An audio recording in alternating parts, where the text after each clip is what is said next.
বন্ধুরা আমরা এখন খেতে যাচ্ছি রাতের খাবার। একই জামাতে আমাকে দেখতে পাবেন। 3টে ব্লগ করে নিলাম একই জামাতে। বন্ধুরা মা এখন ব্লগ করছে, বিগ ফ্যান। শাউট আউট দাও। চলো, এই গলিটা অন্ধকার। আমরা একটু বেরোলাম।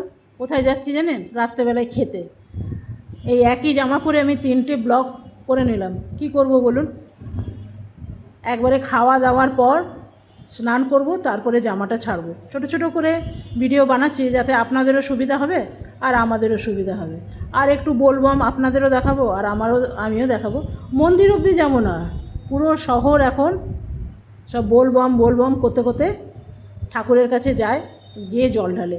এই নয় কি যে সোমবারেই ঢালতে হবে, মানে সারা মাস যে কোনো দিন আপনি ঢালতে পারবেন। বাইরের থেকে যত ভক্তরা আসছে জল ঢালছে, রাত্রেবেলায় জল ঢালছে বা সকালে জল ঢালছে, তারা কিন্তু বেড়ে যাচ্ছে। আর রাস্তাঘাটগুলো কত পরিষ্কার দেখছেন। 1 মাস ধরে শ্রাবণ মাস চলছে। আর এই যে মন্দিরটাই দেখছেন, এখানে সব ভক্তদের শুধু থাকার ব্যবস্থা আছে, খাওয়া দাওয়ার ব্যবস্থা নেই। আমাদের অম্বুবাচীর সময় জায়গায় জায়গায় যেমন ভান্ডারা লাগানো হতো, চারিদিকে পুরো শহরটা এত নোংরা হয়ে যেত, আপনাদের আমি কি বলবো। অনেকবার আমি ভিডিওতে দেখিয়েছি। এখানে কিন্তু থাকার ব্যবস্থা আছে, তাও খুব কম। খাওয়ার কোনো ব্যবস্থা নেই। সেই জন্যে শহরটা কিন্তু পরিষ্কার আছে 1 মাস ধরেও, বোলবম চললেও। শ্রাবণ মাসে 1 মাস ধরে শ্রাবণ মাস চলে, তো 1 মাসের মধ্যে মানে কোনো রকম খাওয়ানো হয় না, শুধু থাকার ব্যবস্থা আছে। সেই জন্যে শহরটা কিন্তু পরিষ্কারই আছে। ওই যে দেখছেন কত বোলবম সব ঢুকছে। আর 1 মাস ধরে প্রত্যেকটা হোটেল, এখানে কোনো হোটেলে আপনি মাছ মাংস রসুন পেঁয়াজ কিচ্ছু পাবেন না, পিওর ভেজ খাওয়ানো হয়। তো আমরা এখানে চলে এলাম খেতে। আমরা অর্ডার দিয়েছি ডাল মাখানি আর বাটার তড়কা, দুটোই। তো চলুন খেয়ে দেখা যাক কেমন। ভালো হলে তো ভালোই। আর নিয়েছি একদম প্লেন রুটি। রাত্রিবেলাটা আমরা ঠিক এই রকমই খাই, এর চেয়ে বেশি কিছু খাই না। আপনারা অনেকবার দেখেছেন রাত্রেবেলা আমরা খেতে বেরিয়ে বেশিরভাগ তড়কা রুটিই খাই।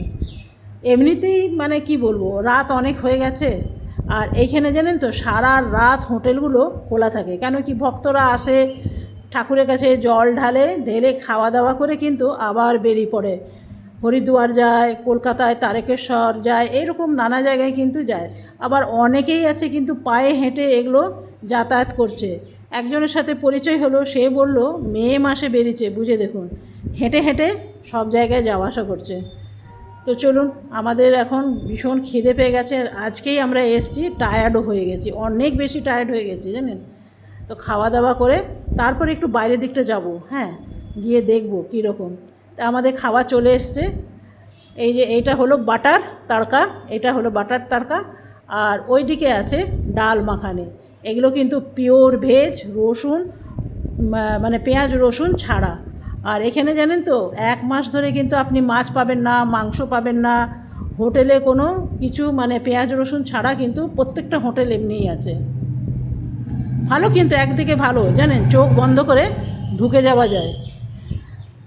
তো আমরা নিয়েছি একদম প্লেন রুটি, দুটো করে রুটি নিয়েছি। আমি 2টো রুটি, আমার হাজব্যান্ড 2টো রুটি, আর ঋষি 2টো রুটি। আমাদের এই দুটোই খায়। জানি না ঋষি নিলেও নিতে পারে, কিন্তু আমাদের এই কোটা কিন্তু দুটোই করে। 2টোর বেশি নিয়েও না, খায়ও না, আর খেতেও পারি না।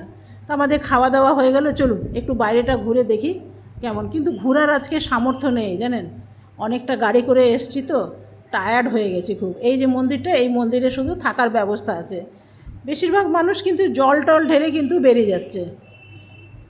এই যে আমরা চলে এসেছি। এখন কেউ বলবে রাত্রেবেলায় 10:30 11টা বাজে। দেখুন মন্দিরের রাস্তা কিন্তু এটা।